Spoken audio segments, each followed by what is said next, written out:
کسی کام سے بت خانے بھیجا عبداللہ ابن جدعان نے.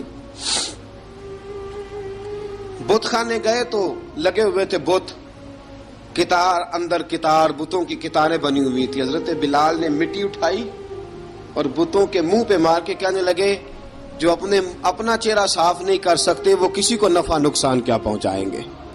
جو لوگ دیکھ رہے تھے انہوں نے آ کے عبداللہ ابن جدعان کو بتایا، کہا تیرا غلام ہے اور تو بہت بڑا سردار بنتا ہے، تیری عزت خاک میں مل جائے گی کسی کو پتہ چل گیا کہ عبداللہ کا غلام مسلمان ہو گیا. عبداللہ بن جدعان نے راتوں رات امیہ بن خلف سے بات کی اور امیہ سے کہا یار یہ غلام لے لو، مفتی لے لو. بتایا نہیں امیہ کو، بتایا نہیں کہ مسلمان ہو گیا. امیہ نے لے لیا. امیہ بڑا سخت آدمی تھا، بڑی طبیعت میں سختی پائی جاتی تھی.